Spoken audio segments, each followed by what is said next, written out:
तो दोस्तों, अगर आप यूपी टेट 2026 की तैयारी कर रहे हैं तो इस बार आप सही जगह आए हैं, सही प्लेटफॉर्म पकड़ा है, जहां पर मैराथन क्लास तो नहीं मिलेंगे लेकिन यूपी टेट की परीक्षा में यहाँ से प्रश्न आपको देखने को मिलेंगे। देख लीजिएगा तमाम क्लासेस यूपी टेट में फतह पाने के लिए। और आज का class UP TET SST paper 2 6 to 8 junior level का यहाँ पर कराया जा रहा है, और जहाँ वही प्रश्न रखे गए हैं जो आपके परीक्षा में आएंगे। तो चलिए अब पहला प्रश्न यहाँ पर देखते हैं, और इस बार कलम से क्रांति यूपी टेट आपका होगा। पहला प्रश्न आपके सामने स्क्रीन पर ये रहा, सिंधु घाटी सभ्यता का प्रमुख नगर कौन सा था। देखिए, सिंधु घाटी की अगर बात करें और प्रमुख नगर की अगर यहाँ पर बात आ जाए तो सीधी सी बात है भैया, मोहनजोदड़ो ही यहाँ पर राइट आंसर हो जाएगा। एक प्रमुख नगर था सिंधु घाटी का। और दूसरी बात है कि उस समय वहाँ पर पक्की सड़कें, जल निकासी और बड़े स्नानागार जैसी सुविधाएं थी। सिंधु घाटी का जो प्रमुख नगर जो मोहनजोदड़ो की यहाँ पर बात कर रहे हैं, तो ऑप्शन बी हो जाएगा, लॉक कर दीजिएगा। चलिए अगला प्रश्न यहाँ पर देख लेते हैं। अगला प्रश्न आपके सामने यहाँ पर दिया गया है, दीन ए इलाही की स्थापना किसने की थी। भैया अगर हम दीन ए इलाही की स्थापना की बात करें तो भैया वो अकबर महोदय जी ने की थी। ऑप्शन बी यहाँ पर लॉक करेंगे। देखिए, दीन इलाही एक ऐसी धार्मिक नीति थी जिससे मुगल जो सम्राट था अकबर ने विभिन्न धर्मों के सामंजस्य को स्थापित करने के लिए इसको शुरू किया था। ऑप्शन बी यहाँ पर हो जाएगा। चलिए अगला प्रश्न यहाँ पर दिया गया संविधान से, और इस प्रश्न को शुरू करने से पहले आप सभी हमारे चैनल के टेलीग्राम ग्रुप को जरूर ज्वाइन कर लीजिएगा, क्योंकि यूपी टेट के 1.5 महीने पहले जो भी प्रश्नों को वहाँ पर डाला जाए पढ़ लीजिएगा, आपकी नैया किनारे लग जाएगी। और मैं अपने चैनल के माध्यम से यहाँ पर कहना चाह रहा हूँ कि आप यूपी टेट के यहाँ से पढ़कर जाएंगे, अगर एक भी आपको यहाँ से प्रश्न अगर नहीं फंसता तो मैं यूट्यूब पर वीडियो बनाना छोड़ दूंगा। मैं टाल ठोक कर कह रहा हूँ, डंके की चोट पर कह रहा हूँ, जिसने भी तमाम क्लासेस जो करा लिए देख लीजिए, वो यूपी टेट में फतह पाएगा। अगला प्रश्न है, भारतीय संविधान कब लागू किया गया। मैं फिर से बता दे रहा हूँ, संविधान से संबंधित जितने भी यहाँ पर प्रश्न बनते हैं जरूर देख लीजिएगा। मेरे चैनल के द्वारा यहाँ पर कराए जा रहे हैं। हर क्लास में नया संविधान से संबंधित प्रश्न आता है। लागू किया अगर हम भैया यहाँ पर बात करें तो 26 जनवरी 1950 को लागू किया गया। ऑप्शन बी यहाँ पर लॉक करेंगे। और संविधान 26 जनवरी 1950 बनकर कब तैयार हुआ था, कमेंट बॉक्स में जरूर बताइएगा। चलिए अगला यहाँ पर बात करते हैं। अगला जो प्रश्न आपके सामने यहाँ पर दिया गया, पूछा जा रहा है, एक मिनट रुके ताकि थोड़ा सा आपको दिखता रहे। यहाँ पर अगला पूछा जा रहा है कि पृथ्वी का सबसे बड़ा महासागर कौन सा है। पृथ्वी की अगर महासागर की हम बात करें तो भैया वो प्रशांत महासागर के साथ हम यहाँ पर जाएंगे। प्रशांत महासागर पृथ्वी का सबसे बड़ा महासागर है, जो एशिया और अमेरिका महाद्वीपों के बीच फैला हुआ है। ऑप्शन सी हो जाएगा। चलिए अगला यहाँ पर प्रश्न देख लेते हैं, लोकसभा का कार्यकाल कितने वर्षों का होता है। भैया सभी जानते हैं लोकसभा का कार्यकाल 5 वर्ष का होता है।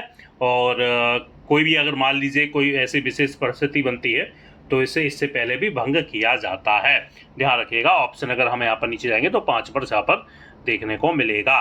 चलिए अगला प्रश्न यहाँ पर पूछा जा रहा है, हरित क्रांति का संबंध किससे है। हरित क्रांति का संबंध भैया कृषि से है। ये आप यहाँ पर लॉक कर दीजिएगा, ऑप्शन बी हो जाएगा, ठीक है ना।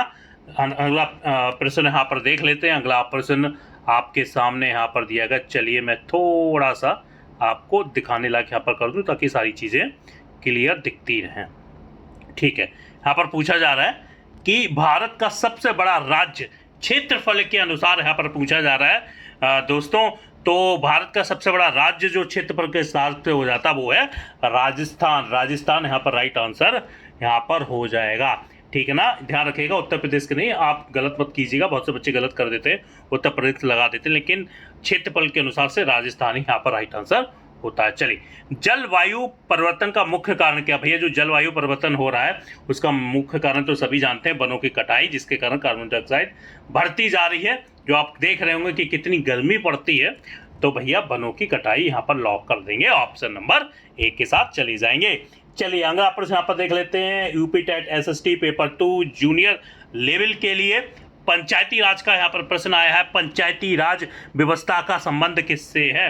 भैया अगर हम पंचायती राज व्यवस्था की अगर बात करें तो शासन स्थानीय शासन से संबंधित है, यहाँ पर ध्यान रखिएगा। पंचायती राज व्यवस्था स्थानीय स्तर पर जो शासन चलाने की एक जो कहा जाए एक जरिया जिससे गांव में जो गांव होते हैं आपके, उसमें लोकतंत्र मजबूत होता है, स्थानीय शासन। ठीक है ना। चलिए ऑप्शन बी यहाँ पर हो जाएगा। अगला प्रश्न यहाँ पर देख लेते हैं। यहाँ पर पूछा जा रहा आपके सामने है, जो यहाँ पर पूछा गया, गांधी जी ने नमक सत्याग्रह कब शुरू किया था? तो भैया वो उन्होंने शुरू किया था 1990 में, माफ कीजिए 1930 में यहाँ पर शुरू किया था जो आपका नमक सत्याग्रह। ध्यान रखिएगा, जब उन्होंने जो शुरू किया था तो जो ब्रिटिश शासन के, यानी कहा जाए जो ब्रिटिश शासन के खिलाफ शुरू किया था, और जो बहुत बड़ा यहाँ पर आंदोलन किया गया था उनकी कुछ नीतियों के खिलाफ 1930 में। ठीक है ना। चलिए अगला यहाँ पर प्रश्न देख लेते हैं। अगला प्रश्न क्या दिया, भारत का राष्ट्रीय पशु कौन है? भैया भारत का राष्ट्रीय पशु की अगर बात करें तो भैया यहाँ पर बाघ के साथ चली जाएंगे, गलत मत करके आना, बाघ यहाँ पर। तो यहाँ पर ये प्रश्न देख लेते हैं। मैंने कुछ प्रश्नों को स्किप किया है जो मैंने पिछले वीडियो में आपको करा दिए थे, इसलिए मैंने उन प्रश्नों को हटाया।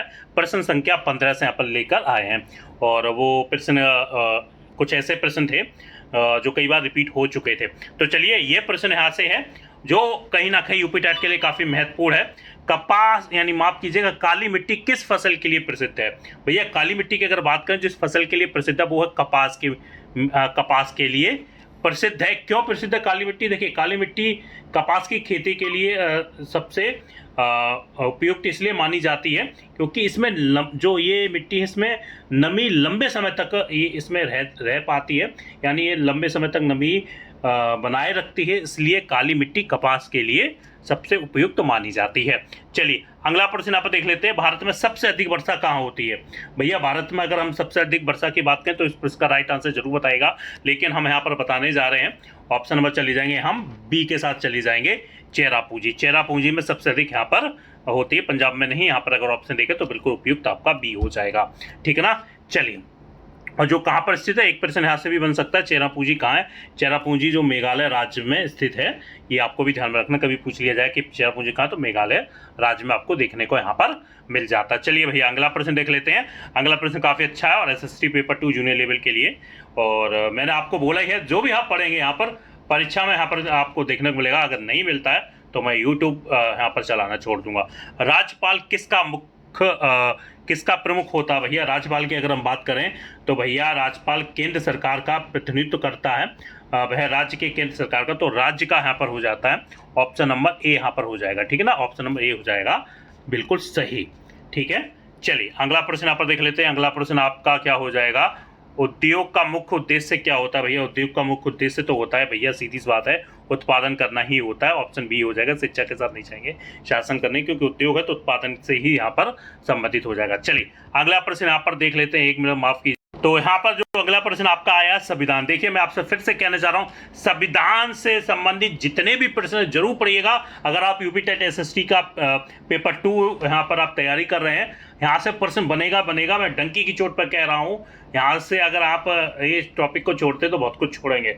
मैं बाकी तो अपने चैनल के माध्यम से यहाँ पर करा ही रहा हूँ, जितने प्रश्न बनेंगे आप सभी जरूर देख लीजिएगा। यहाँ पर जो पूछा है संविधान क्या, सभी जानते हैं संविधान क्या है। एक कानून यानी कहा जाए जिसमें जो नागरिकों के अधिकार और जो देश के शासन को लेकर यहाँ पर बात कही गई है, सभी को अधिकार और देश का शासन कैसा रहेगा, सारी चीज़ें कानून यहाँ पर दिया गया है। तो कानूनों का समूह यहाँ पर राइट आंसर हो जाएगा, ऑप्शन के साथ चले जाएंगे। संविधान का कब लागू किया गया था वो आपको पढ़ना है। आत्मा किसे कहा जाता है, संविधान का आत्मा किसे कब माना जाता है, आप सभी जानते हैं, इसके बताने की मैं जरूरत नहीं समझता, कमेंट बॉक्स में जरूर बताएगा। चलिए अगला प्रश्न देख लेते हो। आज के वीडियो का आखिरी प्रश्न है, काफ़ी अच्छा प्रश्न है, जल संरक्षण क्यों आवश्यक है? जल को बचाव करना क्यों आवश्यक है, उसको बचा कर रखना? तो भैया सीधी सी बात है, पानी की कमी से बचने के लिए हमें जल संरक्षण कर रखना है। तो यूपी टेट के लिए यहाँ पर सेलेक्टिव प्रश्न लिए गए थे, अगर आप परीक्षा देख के आएंगे तब कहेंगे। यहाँ से प्रश्न काफ़ी होने, वीडियो अच्छा लगा तो चैनल सब्सक्राइब कर लीजिएगा, कमेंट बॉक्स में जरूर बताएगा। जय हिंद, जय भारत।